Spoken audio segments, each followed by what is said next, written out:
गया विजय पाल, छा गया विजय पाल, आ गया विजय पाल, छा गया विजय पाल, कांग्रेस गया विजय पाल, छा गया विजय पाल।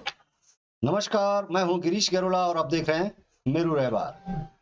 उत्तराखंड की गंगोत्री विधानसभा जो सरकार बनाती है उसमें अब तक कांग्रेस पार्टी अकेले गंगोत्री में बैटिंग की जा रही थी और मैदान में कोई खास टक्कर के लिए कोई दिख नहीं रहा था। तब तक समीकरण कुछ और थे, अब समीकरण क्या होने वाले थे ये दिलचस्प प्रश्न जरूर हो गया। लेकिन नामांकन को लेकर के भी कांग्रेस पार्टी ने पहल की है और सबसे पहले गंगोत्री विधानसभा से कांग्रेस के प्रत्याशी विजय पाल सजवाण ने अपना नामांकन पत्र दाखिल कर लिया है। हालांकि बीजेपी द्वारा ये कहा जा रहा था कि टिकट क्लियर होने के बाद बहुत सारे समर्थक जो कांग्रेस के लोग हैं वो टूटकर भाजपा में आ जाएंगे, जबकि वस्तुस्थिति ये दिखाई दे रही है कि तमाम बीजेपी के जो नाराज प्रत्याशी थे जिनको टिकट नहीं मिल पाया उनके समर्थक जाने अनजाने में कांग्रेस में शामिल होते दिखाई दे रहे हैं और ये कांग्रेस के लिए एक बड़ी जीत का सबब हो सकता है। हालांकि ये कहा जा रहा था कि टिकट क्लियर होने के बाद कुछ तस्वीर और होगी, लेकिन फिलहाल हालांकि अभी बीजेपी ने नामांकन नहीं किया है, लेकिन जो तस्वीर अभी तक सामने आ रही है उसमें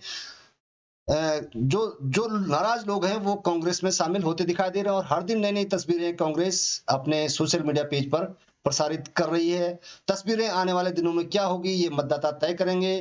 अंदर खाने क्या होगा, बाहर खाने क्या होगा, डैमेज कंट्रोल भाजपा कितना कर पाई है वो देखने वाली बात होगी।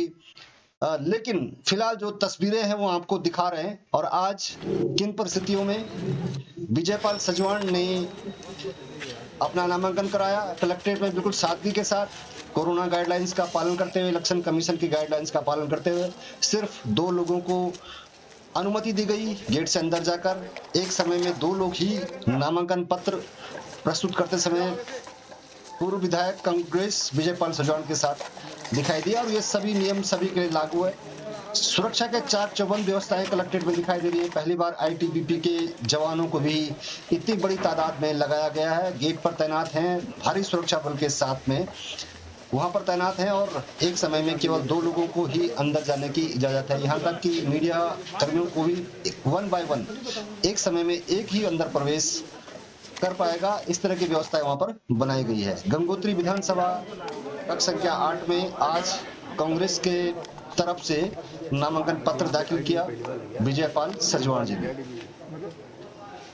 बताया जा रहा कि एक दिन बाद बीजेपी का नामांकन होगा और उसके अगले दिन आम आदमी पार्टी का नामांकन पत्र दाखिल होगा।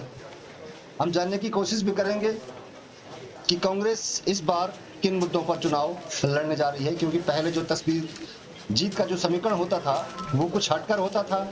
इस बार जीत के समीकरण कुछ बदल जाएंगे, क्योंकि कल तक जो आपके नीचे बैठते थे वो दूसरे दल में आकर आपके समकक्ष बैठ रहे हैं, तो मुद्दे डेफिनेटली बदल जाएंगे। किन मुद्दों पर जनता वोट देगी जरा एक बार बात कर लेते हैं कि सजवान जी क्या कह रहे हैं।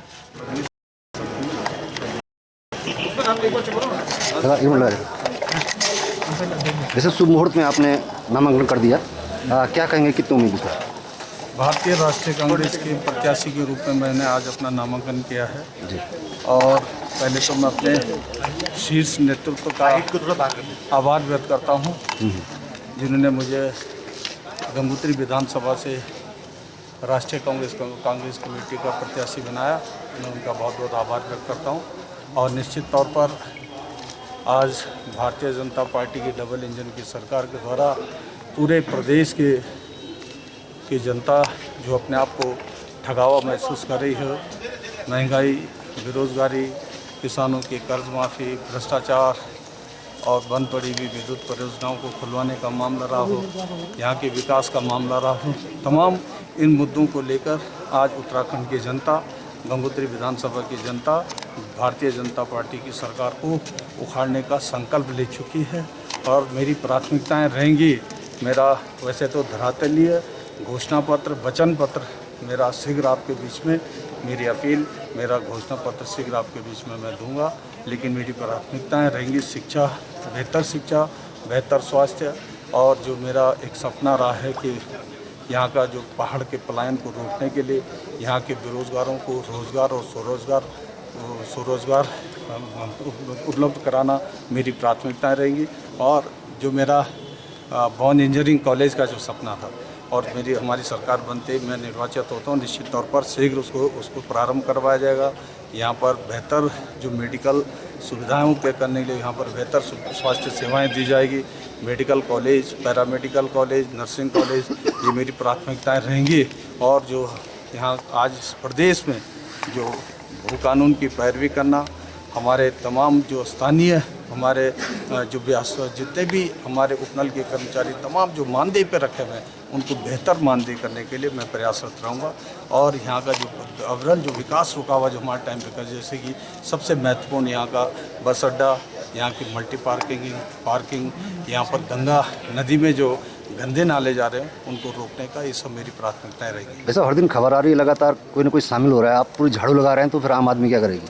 देखिए, ये जनता का स्नेह, गंगोत्री विधानसभा का के लोगों का अपार स्नेह और कांग्रेस पर उनकी आस्थाएं, मेरे द्वारा करवाए गए मेरे विकास के कार्यों पर जनता मोहर लगा रही है। और निश्चित तौर पर एक सीधा संदेश है कि इस बार कांग्रेस पार्टी को भारी बहुमत से गंगोत्री विधानसभा के लोग जिता रहे हैं। और जैसा कि मेरी आस्था भी है और मेरा मिथक भी है कि गंगोत्री से जो प्रत्याशी जीता, जिस पार्टी का प्रत्याशी जीता और उसकी सरकार बनती है, और निश्चित तौर पर जनता का आशीर्वाद मुझे मिल रहा है और कांग्रेस की सरकार। वैसे बहाना कोरोना का कुछ हुआ, लेकिन इस बार चुनाव हट के हो रहे हैं, सस्ते में चुनाव हो रहे हैं, ना भीड़ है ना कुछ है, कुछ करने किस रूप ले रहे हैं आपसे? देखिए, हम तो इसका स्वागत करते हैं जो अभी चुनाव आयोग के जो निर्देश हैं और कोरोना की गाइडलाइनों का अनुपालन हम सबको अनुपालन करना चाहिए, ताकि जो भी आचार संहिता में जो दिशा निर्देशन चुनाव आयोग हम सबको मानना चाहिए।